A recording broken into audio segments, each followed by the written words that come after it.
We're implementing budget cuts, and your position has been eliminated, Trent said with a dismissive shrug, leaning back in his leather chair. Thanks for everything, Granny. I sat across from him in his spacious corner office, stunned into silence, the certificate of completion for Jenna's training program still warm in my hands. I had just finished presenting it to him, proud that I'd successfully trained the young intern over the past 4 months. And this was my reward: immediate termination. Today is your last day, he continued, when I didn't respond. Human Resources has prepared your final paycheck and severance, 2 weeks' pay. My name is Becky Smith.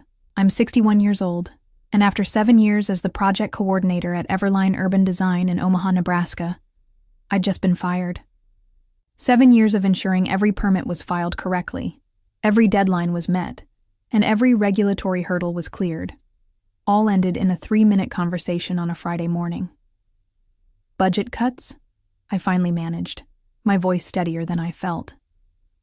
The same week we secured the $35 million Riverside development project, Trent had the decency to look slightly uncomfortable, adjusting his expensive tie. It's a strategic restructuring. Jenna will be taking over your responsibilities now that you've completed her training.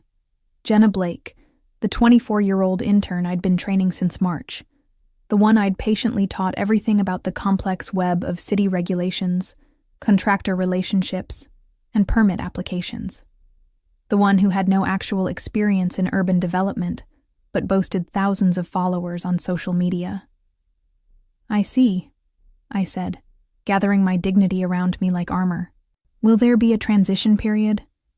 The Riverside project has several critical permits pending. That won't be necessary, Trent replied, already checking his phone. You've done a thorough job training Jenna. She's up to speed on everything. I doubted that very much. 4 months of training couldn't replace 7 years of experience, let alone the 3 decades I'd spent in this industry before joining Everline. But arguing would accomplish nothing.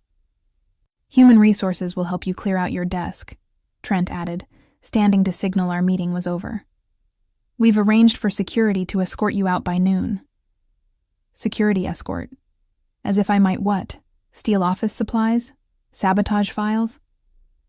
After 7 years of loyal service, this final indignity burned worse than the firing itself. Thank you for the opportunity, I said, rising from my chair with all the poise I could muster. It took every ounce of self-control not to tell him exactly what I thought of him and his strategic restructuring. As I walked out of his office, I saw Jenna waiting by the reception desk, excitement poorly concealed behind a mask of professional concern. She'd known this was coming. Perhaps she'd even orchestrated it. And in that moment, as the reality of my situation sank in, I made a decision. I wouldn't fight. I wouldn't scream. I would simply leave. What they didn't know was how ugly this would get for them. 2 hours later, I placed the small box containing my personal belongings in the trunk of my car and sat in the driver's seat, finally allowing myself a moment to process what had happened. 7 years of dedication ended with budget cuts, Granny, and a security escort. I hadn't always worked at Everline. For most of my career, I'd been at larger firms in Omaha's development sector. But 7 years ago, when the housing market crashed and layoffs swept through the industry, Trent had recruited me specifically for my regulatory expertise. We need someone who knows how to navigate the system, he'd said then. Someone with established relationships at the city planning office. Those relationships had been crucial to Everline's growth from a struggling 5-person studio to one of Omaha's most promising architecture firms. The Riverside development was their biggest project yet, a $35 million mixed-use complex that would transform the downtown riverfront. I'd spent months securing the preliminary approvals, calling in favors from contacts I'd cultivated over decades. I hadn't minded when Trent asked me to train Jenna. New blood was important in any company, and I enjoyed mentoring younger staff. For 4 months, I'd patiently explained every form, every deadline, every unwritten rule that made the difference between a stalled project and a successful one. The trick with the zoning office is to submit on Tuesdays, I'd told her. Harold reviews applications on Wednesdays, and he's much more lenient than the Thursday staff. Jenna had nodded, taking careful notes, asking thoughtful questions. I'd been impressed by her attention to detail, her apparent eagerness to learn. I'd even defended her when other staff complained about her constant social media posting. She's young, I'd said, but she's working hard and learning fast. What I hadn't seen were the private meetings with Trent, the lunches they shared, the way she positioned herself as the innovative future while subtly painting me as the outdated past. I started my car but didn't immediately drive away. Instead, I pulled out my phone and called my daughter, Catherine. "Mom, aren't you at work?" she answered, surprised to hear from me mid-morning. "Not anymore," I replied, my voice finally cracking. "I was fired today." "What? Why?" Catherine's shock and indignation were immediate. I explained what had happened, the sudden termination, the insulting severance, being replaced by the very intern I'd trained. "That's age discrimination. You can sue them," Catherine exclaimed. "Maybe," I said, signaling to exit the parking garage. "But I'm not sure a lawsuit is my first choice." "What do you mean?" Catherine asked, suspicious. She knew me too well. "Nothing," I replied innocently. "I just need to think." What I needed to think about was how best to remind Everline of exactly what they'd thrown away. That evening, I sat at my kitchen table with a cup of tea and my laptop, still processing the abrupt end to my career at Everline. The shock had faded, replaced by a simmering anger that I rarely allowed myself to feel. I wasn't just angry about losing my job. I was furious about how it had happened. The disrespect, the callousness, being discarded like obsolete equipment after years of dedicated service.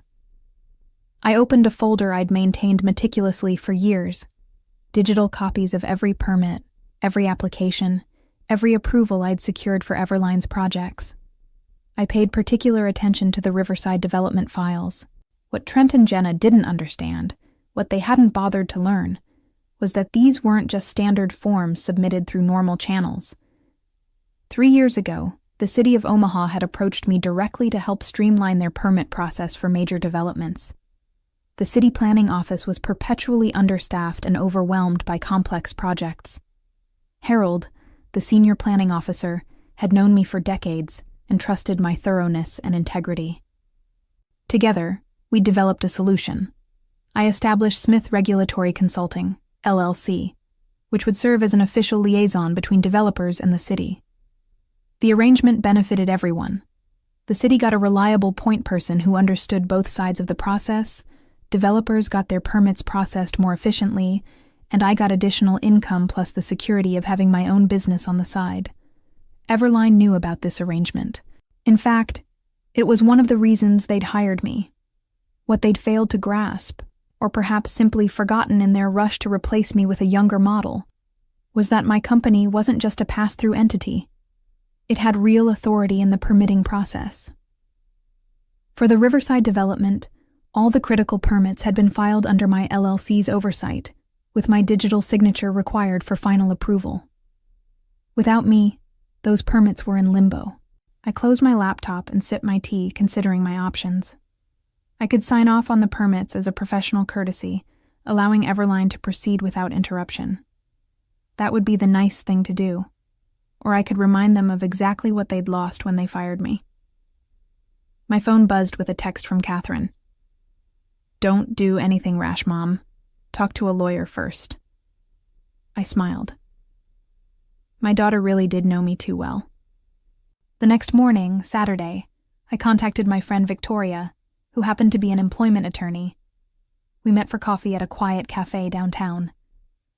"They can't just fire you because of your age," Victoria said after hearing my story. "But proving age discrimination can be tricky." "I'm not interested in a discrimination lawsuit right now," I replied. "I want to know about my obligations regarding the permits filed through my consulting company." Victoria raised an eyebrow. "I see where this is going. Let me be clear. If those permits were filed through your LLC and your signature is required for finalization, you are under no obligation to provide that signature without proper compensation for your services. And if Everline assumed those services were covered under my employment with them, that would be their mistake, Victoria said with a small smile. Especially if your consulting work was established as a separate business entity. Do you have documentation of the arrangement? I nodded, thinking of the folder on my laptop. Perfect, Victoria said. Let me draft a letter outlining your position. As I drove home from our meeting, I felt a strange sense of calm. For the first time since hearing Trent's dismissive budget cuts granny, I felt in control again. Monday would be interesting. Monday morning arrived with a flurry of missed calls and increasingly frantic text messages from Everline. I ignored them all as I calmly went about my morning routine: breakfast, crossword puzzle, a bit of gardening in the early spring sunshine. It was the first Monday in years I hadn't spent in a fluorescent-lit office, and I was determined to enjoy it. At 10:15 a.m., my phone rang again. This time it wasn't Trent or anyone else from Everline. It was Harold from the city planning office. I decided to answer. "Becky?" "Thank goodness," Harold said when I picked up. "We've got a situation with the Riverside permits.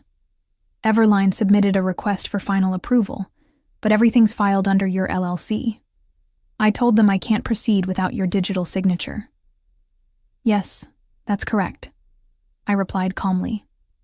"My company is the official liaison for that project." "They're saying you're no longer involved with the project? Something about restructuring?" "My employment with Everline ended Friday," I explained. "But my consulting company's involvement with the permits is a separate matter entirely."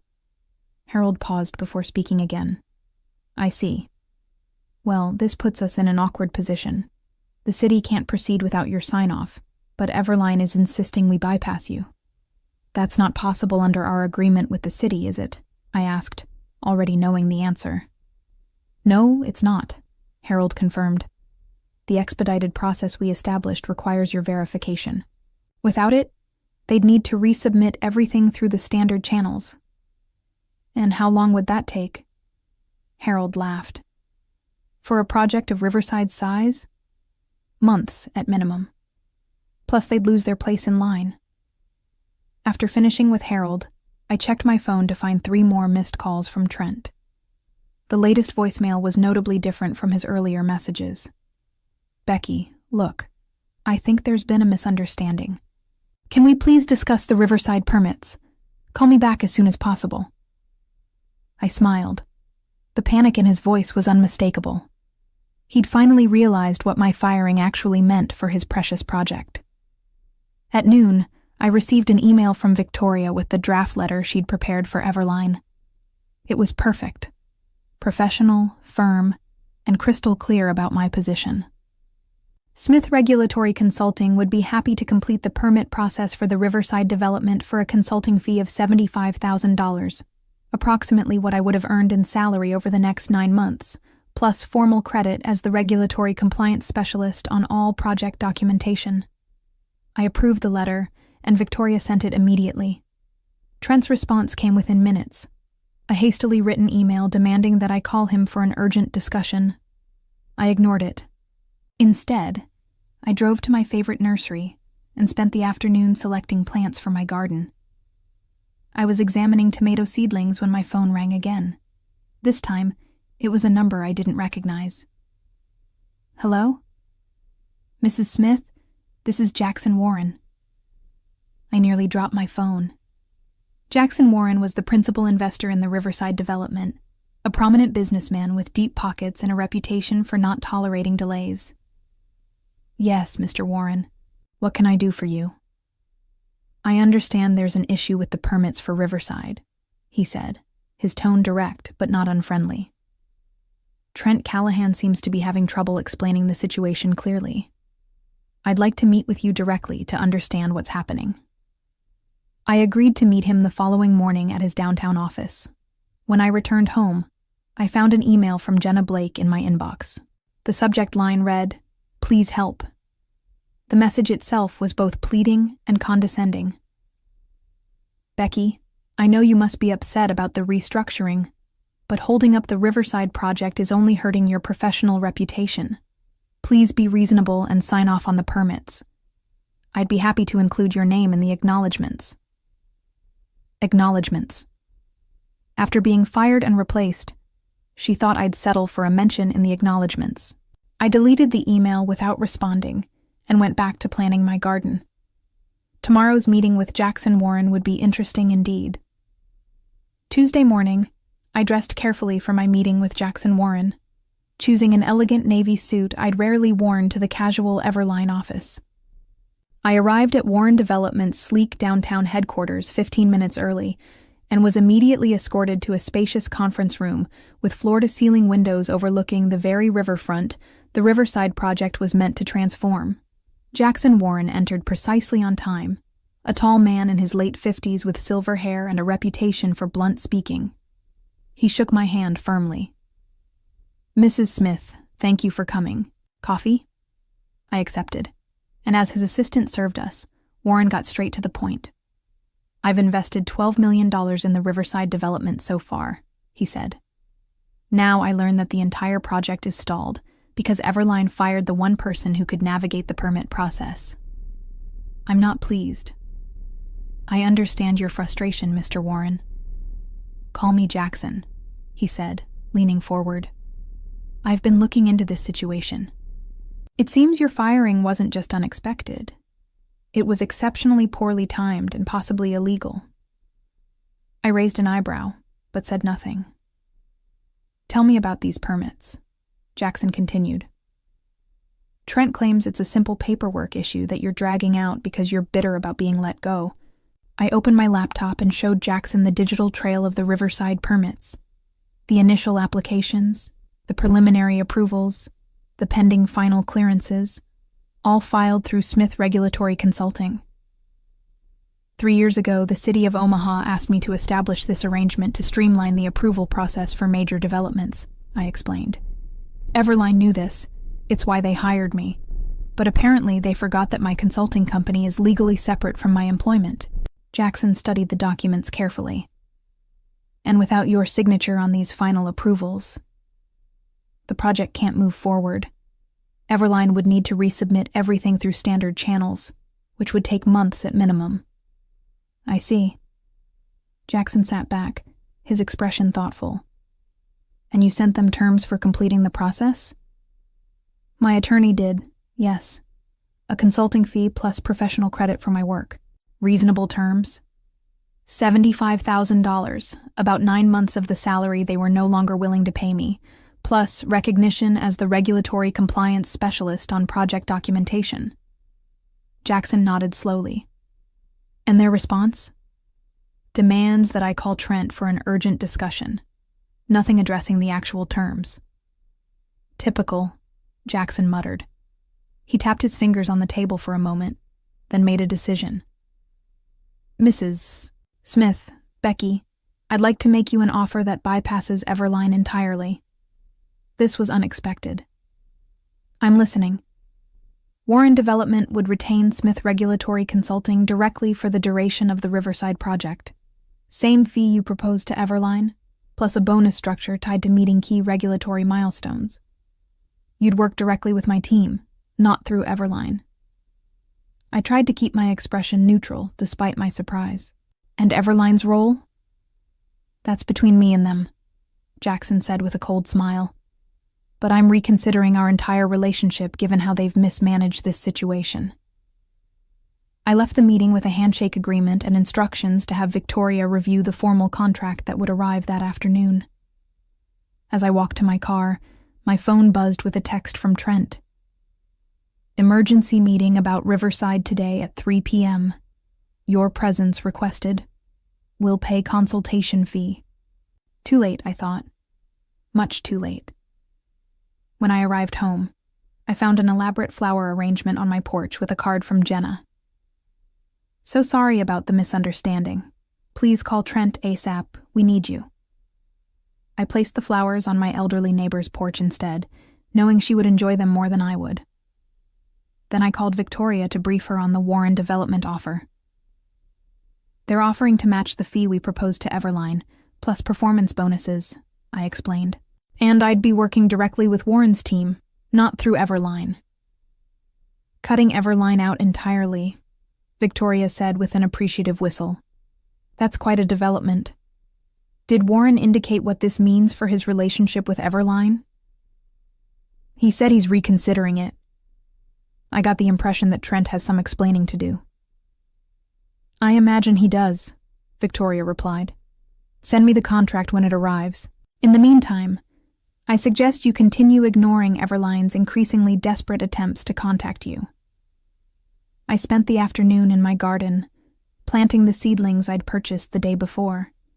It was therapeutic, digging in the soil, setting young plants into place, imagining the harvest to come. A perfect metaphor for this unexpected new chapter in my professional life, planting seeds for future growth after being uprooted. By Wednesday morning, news of my arrangement with Warren Development had spread through Omaha's tight-knit development community. My phone buzzed constantly with calls and messages from former colleagues, other developers, and even journalists seeking comments. Trent's desperation reached new heights. First came an email offering an immediate consulting contract at twice the rate I'd requested. When I didn't respond, he followed up with a voicemail. Becky, please, we need to talk. Warren's threatening to pull Everline from the Riverside project entirely. This could ruin us. Whatever you want, name your price. You can have your old job back with a raise. Just call me. The panic in his voice was almost satisfying enough to make up for budget cuts, Granny. Almost, but not quite. At noon, Victoria called with an update. Warren's legal team sent over the contract. I've reviewed it. It's very favorable. Significantly better terms than anything Everline might offer you now. How so? I asked. For starters, it's not just for Riverside. Warren wants Smith Regulatory Consulting retained for all of his development projects in Omaha for the next 2 years, with an option to renew. The fee structure would give you a comfortable 6-figure income, plus those performance bonuses we discussed. And Everline's role? That's the interesting part, Victoria said, and I could hear the smile in her voice. The contract includes a clause stating that Warren Development reserves the right to select or reject any architectural partners for their projects. There's no guarantee that Everline will remain involved with Riverside, let alone future developments. I signed the contract that afternoon, feeling a strange mix of vindication and melancholy. I hadn't set out to destroy Everline. I'd given 7 good years to that firm. But they had made their choice when they decided I was disposable. By Thursday, the situation had evolved dramatically. I received a call from Harold at the city planning office. Becky, you won't believe what's happening. Trent Callahan has been calling every hour, trying to find a way around the permit requirements. When I explained it wasn't possible, he actually suggested that the dinosaur procedures needed to be updated for the modern era. I laughed. I assume that went over well? About as well as you'd expect, Harold chuckled. The planning director reminded him that those dinosaur procedures ensure public safety and regulatory compliance. Then he asked if Everline was officially rejecting the expedited process we established with your consultancy. Trent backpedaled pretty quickly after that. Later that day, I met with Jackson Warren and his project team to begin the transition. As we sat in Warren Development's sleek conference room, Jackson made a surprising announcement. I've decided to terminate Everline's contract for the Riverside development, he stated matter-of-factly. Their mishandling of the permit process demonstrates a fundamental lack of professional judgment that I'm not willing to risk on a $35 million project. What about the architectural plans they've already completed? I asked, stunned by the decisiveness of his move. We've retained ownership of all plans and specifications per our contract, Jackson explained. I've already reached out to Hartman and Associates to take over. They've agreed to honor the existing designs with some minor modifications. Hartman and Associates was Everline's biggest competitor in Omaha. The irony wasn't lost on me. Now, Jackson continued, turning to me with a smile, let's discuss how we get this project back on track. With your expertise leading our regulatory compliance efforts, I'm confident we can make up for lost time. As the meeting progressed, I found myself energized by the challenge ahead. At 61, I had been dismissed as irrelevant, a granny whose experience no longer had value. Now, I was a key consultant on the biggest development project in Omaha, working directly with one of the city's most influential investors. Sometimes being fired is the best thing that can happen to you, especially when they have no idea what they're losing. The headline in Monday's Omaha World-Herald business section said it all. Warren Development drops Everline from Riverside project, cites permit mismanagement. The article detailed how the $35 million project would now proceed under new architectural leadership, with Smith Regulatory Consulting handling all regulatory compliance. There was even a quote from Jackson Warren. In development, experience and relationships matter. We've brought in the best regulatory compliance specialist in Omaha to ensure this project proceeds smoothly for the benefit of the community. The best part? A small photo of me standing with the Warren development team at the permit office, my digital signature finalizing the very approvals that had been in limbo the week before. I saved a copy of the newspaper alongside the termination notice Trent had handed me just 10 days earlier. The contrast couldn't have been more stark, from fired with a paltry 2-week severance to featured in the business section as a key consultant on Omaha's most significant development project. Catherine called shortly after the article was published. "Mom, you're famous," she exclaimed, "and I just heard through the grapevine that Everline is in complete disarray." "Oh?" I tried to sound merely curious rather than satisfied. Apparently, they've lost 2 other clients who are concerned about their ability to navigate the permit process without you. And Jenna?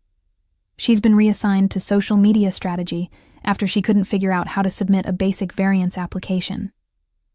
I couldn't help but smile at that. Social media strategy. Exactly what Jenna was qualified for, not the complex regulatory work Trent had tried to foist upon her after firing me. "It's not just Riverside they've lost," Catherine continued. "Jackson Warren has 5 other projects in development across the city, and word is he's taken all of them away from Everline. That's millions in contracts." "That's business," I replied simply. "No, Mom," Catherine laughed. "That's karma." "It's not karma," I corrected her gently. "It's just the natural consequence of undervaluing expertise." 3 months later, I stood at the Riverside groundbreaking ceremony, watching as Jackson Warren and city officials ceremonially turned the first shovels of dirt on the project.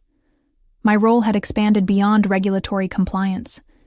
I was now effectively Warren Development's liaison with the city for all their projects, a position created specifically for my unique combination of expertise and relationships. As photographers captured the moment for local news outlets, I spotted a familiar face on the periphery of the crowd, Trent Callahan, looking decidedly less confident than when he'd fired me with a dismissive, "Budget cuts, Granny." Our eyes met briefly before he looked away, his discomfort evident.